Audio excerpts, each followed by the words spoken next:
Welcome to study channel. मेरा नाम है मोहम्मद कैसर। सीटेट जुलाई 2024 के लिए फॉर्म भरा जा रहा है। अपीयरिंग वाले स्टूडेंट कैसे फॉर्म भरें, चाहे आप बीएड के छात्र हों या डीएलएड के या बीएलएड के, ये सवाल बहुत छात्रों का है। सारी जानकारी आपको दी जाएगी, बिल्कुल ऑथेंटिक, लास्ट तक बने रहिएगा।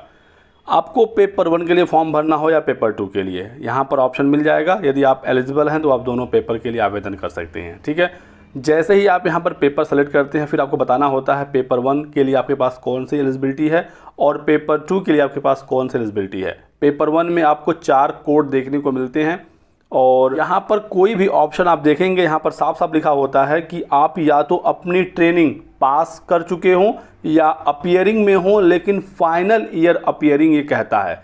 साफ साफ यहाँ पर लिखा होता है अपीयरिंग इन फाइनल ईयर। तो क्या जो फर्स्ट सेमेस्टर वाले छात्र हैं, फर्स्ट ईयर वाले छात्र हैं, वो एलिजिबल नहीं हैं? और कोई छात्र यदि फर्स्ट ईयर में है, सीटेट की परीक्षा दे लेता है, पास कर लेता है, तो उसका सर्टिफिकेट वैलिड होगा या नहीं? और अगर वैलिड होगा तो ऐसे छात्रों को कौन सा कोड सेलेक्ट करना होगा पेपर 1 के लिए और पेपर 2 के लिए, सारी जानकारी आपको दी जाएगी दोस्तों, बिल्कुल डिटेल में और ऑथेंटिक। लास्ट तक बने रहिएगा। तो बात करते हैं सबसे पहले हम लोग पेपर 1 का। यहाँ पर 4 कोड आता है, 1 2 3 4। ठीक है, यदि आप डीएलएड छात्र हैं या बीएलएड छात्र हैं तो आप पेपर 1 का एग्ज़ाम दे सकते हैं। यहाँ पर दोस्तों बात यह है कि यदि आप अपना डीएलएड पास कर चुके हैं तब तो आप एलिजिबल हैं ही हैं, आपका ट्रेनिंग कंप्लीट हो चुका है, कोई दिक्कत है ही नहीं। और यदि आप फाइनल ईयर की अपीयरिंग में हैं तो भी कोई दिक्कत नहीं, आप आराम से फॉर्म भर सकते हैं, क्योंकि यही तो यहाँ पर लिखा गया है, अपीयरिंग इन फाइनल ईयर।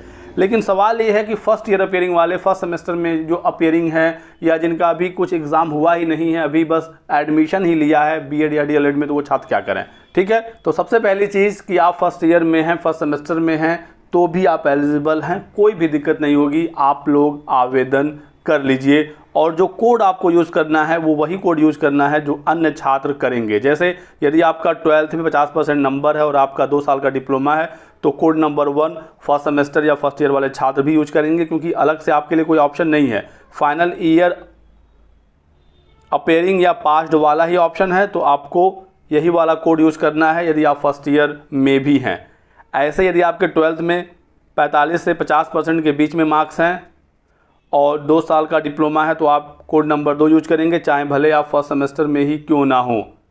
और ये बीएलएड के लिए है, ऐसे ही सेम ये डीएलएड लेकिन स्पेशल एजुकेशन के लिए है।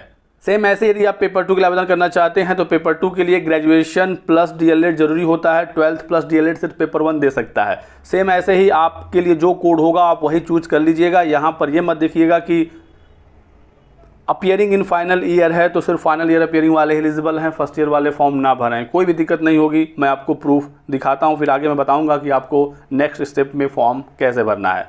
तो जो डाउट है आपके मन में फर्स्ट ईयर अपीयरिंग वाला, ये मामला सुप्रीम कोर्ट जा चुका है और वहाँ से क्लियर हो चुका है। सुप्रीम कोर्ट ने साफ साफ कह दिया है कि first year first semester appearing वाले भी एलिजिबल हैं और एनसीटीई को सुप्रीम कोर्ट ने निर्देश दिया था कि आप इस संबंध में नोटिस जारी कर दीजिए। तो NCTE, national council for teacher education, जो शिक्षक भर्तियों के लिए योग्यता तय करता है, इन्होंने 4 अगस्त 2022 को ही नोटिस जारी करके इस संबंध में क्लैरिफिकेशन दे दिया है।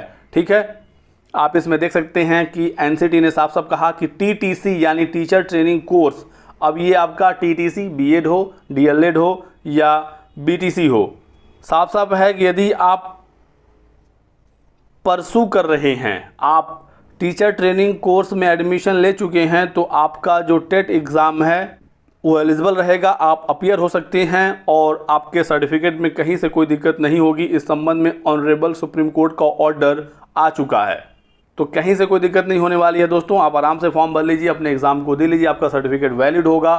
सीबीएसई मात्र एक परीक्षा कराने वाली संस्था है, ये योग्यता डिसाइड नहीं करते हैं। जो पहले वेबसाइट पर ऑप्शन थे पास्ड और फाइनल ईयर अपीयरिंग, वही अभी शो हो रहा है, उन्होंने अपडेट नहीं किया है एनसीटीई के नए नोटिस के बाद। तो आप लोग फॉर्म भरिए, दिक्कत नहीं होगी। तो ये बात तो क्लियर हो गई कि फर्स्ट सेमेस्टर या फर्स्ट ईयर वाले आवेदन कर सकते हैं, आपका सर्टिफिकेट वैलिड रहेगा। कोड के बारे में भी मैंने आपको बता दिया कि जो कोड आपका पास्ड या फाइनल ईयर अपीयरिंग के लिए है वही फर्स्ट सेमेस्टर या फर्स्ट ईयर वालों के लिए भी होगा। बाकी मैंने कोड पर अलग से पूरा डिटेल वीडियो बनाया हुआ है कि किसको कौन सा कोड सेलेक्ट करना है, तो आप वो वीडियो देख सकते हैं। बीएड के लिए अलग वीडियो बनाया है और डीएलएड के लिए अलग वीडियो बनाया है। दोनों वीडियो का लिंक डिस्क्रिप्शन बॉक्स में है, एक बार देख लीजिए तो आपको जानकारी इस संबंध में बहुत ही शानदार हो जाएगी। और पूरा फॉर्म कैसे भरना है इस पर भी मैंने वीडियो बनाया हुआ है, वो भी वीडियो आप देख सकते हैं। सारे लिंक डिस्क्रिप्शन में है, जिसकी ज़रूरत हो आप देख लीजिएगा, ठीक है।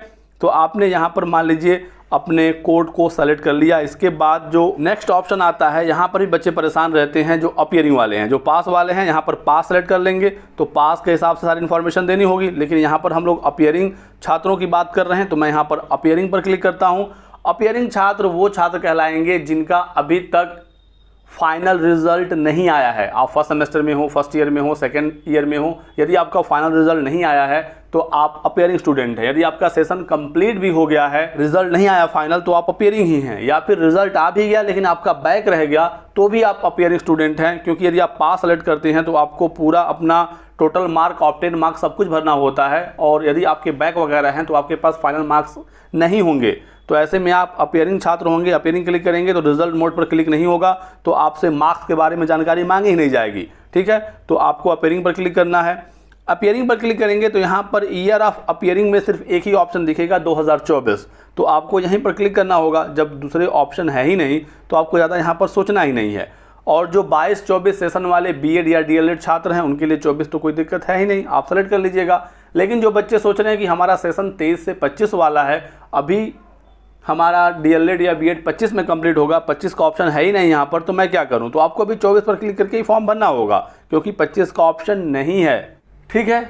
और जो भी छात्र, किसी भी राज्य के छात्र यदि 24 में ही एडमिशन लिए हैं, उनका डीएलएड या बीएड 26 में कंप्लीट होना है, 2 साल का है यदि आपका कोर्स, तो भी आप यहाँ पर 24 पर ही क्लिक करके अपने फॉर्म को भर लेंगे, दिक्कत नहीं होगी, क्योंकि 24 के अलावा दूसरा कोई ऑप्शन नहीं दिया गया है, ठीक है। इतनी बात क्लियर हो गई। स्ट्रीम या कोर्स नेम में डीएलएड वालों का डीएलएड आएगा, बीएड वालों का बीएड आएगा, तो अपने हिसाब से भर लीजिएगा। यहाँ पर कोई ज़्यादा ऑप्शन है नहीं तो डाउट होना ही नहीं है। बोर्ड या यूनिवर्सिटी नेम में आप के सामने एक बहुत बड़ी सी लिस्ट खुल जाएगी। यदि आपके बोर्ड का नाम इसमें दिख जाता है, यूनिवर्सिटी का नाम दिख जाता है तो बेहतर है, आप उस पर क्लिक कर लीजिएगा। और यदि नहीं मिलता है तो आप इसको स्क्रॉल करते रहिए और सबसे लास्ट में आपको अदर्स का ऑप्शन देखने को मिल जाएगा, ठीक है।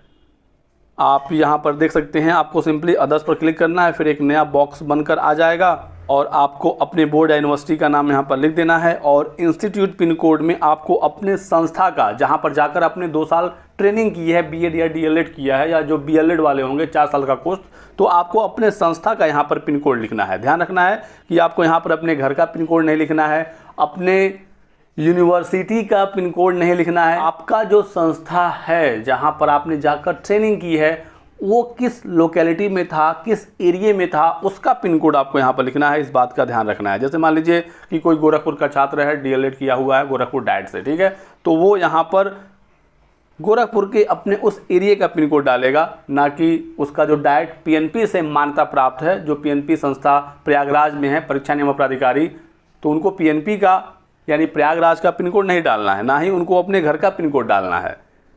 पीएनपी आपको यहाँ पर बोर्ड या यूनिवर्सिटी वाले सेक्शन में सेलेक्ट करना है या लिखना है।